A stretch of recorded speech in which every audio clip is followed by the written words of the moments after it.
Arrest చేసింది police ఒప్పుకుంది కదా, నిన్న మేము తీసుకొస్తాం సబ్మిట్ చేస్తామని చెప్పి ఒప్పుకుంది కదా.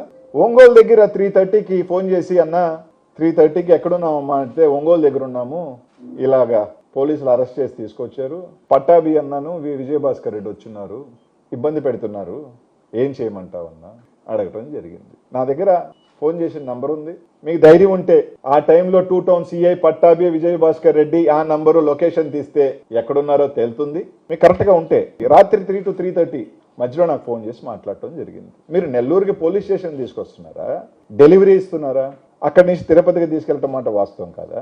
పొద్దున్నే ఒక ఆడియో ఇప్పించి వైసీపీకి షాక్, మాకు నంబరే లేదు, మేము పోటీ చేస్తామో కూడా ఇంకా డిక్లేర్ కాలేదు, మేము దాని మీద మా అధిష్టానం కానీ మా కార్పొరేట్ నిర్ణయమే తీసుకోలేదు, మాకు పోయేదేం లేదు, ఈ మేయర్ ఉన్నా మా మేయర్ కాదు, రేపు ఎక్కే మేయరమ్మా మా మేయర్ కాదు, 8 నెలలు ఉన్న అధికారానికి ఎంతెంత ఎందుకు ఊపిరిలోడుతున్నారో మాకు అర్థం కావట్లేదు, ఇన్ని కోట్లు రూపాయలు ఎందుకు ఖర్చు పెడుతున్నారో అర్థం కావట్లేదు, దానికి మాకేం షాక్?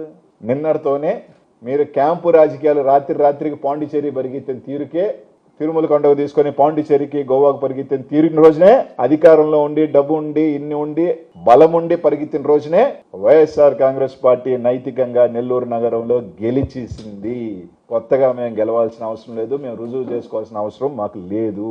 ఇంత దిగజారి ఎంతెంత రాత్రి నుంచి అయితే మొన్న 25 లక్షలు ఉండింది, స్టేక్ పెరిగింది, ఇప్పుడు 40 lakhs, 5 కోట్ల వర్కులు అంటున్నారు, 10 కోట్ల వర్కులు అంటున్నారు, మీకు ఏం కావాలంటున్నారు, కారెక్కండి.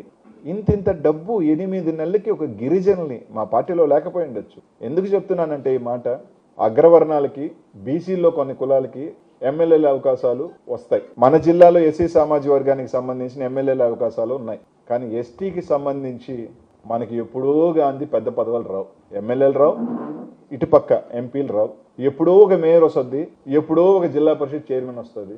మేయర్కి ఎన్ని సంవత్సరాలకు వస్తుందో ఎందుకు చెప్తున్నాను అంటే, ఈ రోజు ఇది నాకు 2 ఎస్టీ కార్పొరేటర్లు 2014లో ఆ రోజు అధికారంలో లేకపోయినా మాతో ఉన్నారు. అదే ఎస్టీ కార్పొరేటర్ 2019లో గెలిస్తే నేను జగన్మోహన్ రెడ్డి గారి దగ్గరికి వెళ్ళి వాళ్ళకి ఒక అవకాశం ఇద్దామని అంటే, జగన్మోహన్ రెడ్డి గారు ఒక మాట అన్నారు, నెల్లూరులో యానాదులు చాలా పెద్ద సంఖ్యలో ఉన్నారు, కులానికి సంబంధించి వాళ్ళకి అవకాశం ఇస్తే చాలా బాగుంటుంది అని. ఆ రోజు జగన్మోహన్ రెడ్డి గారికి మాట కట్టుబడి మాతో ఉన్న కార్పొరేటర్లను కూడా ఉన్నా కూడా లేదు, మనం ఆ వర్గానికి మనకి ఇస్తే బాగుంటుంది అని చెప్పి ఆ రోజు ఒక వ్యక్తిని చేయడం జరిగింది. ఈరోజు పార్టీ లేదన్నా కానీ ఈరోజు ఉండొచ్చు, పోవచ్చు, ఇంకొకరు ఈ పార్టీలో ఉండొచ్చు, ఆ పార్టీలో ఉండొచ్చు రాజకీయాలు, కానీ రాజకీయ వ్యవస్థలో ఒకరిని ఎదిగే అవకాశం వచ్చినప్పుడు 5 సంవత్సరాలు కూడా వాళ్ళని ఆ వర్గాన్ని కూర్చోబెట్టనీయకుండా 8 నెలల్లో మీరు అధికారంలో ఉన్నారు, మేయర్ కూర్చుంటే ఏముంది, దించితే మీకు ఏముంది, దానివల్ల నష్టమేముంది?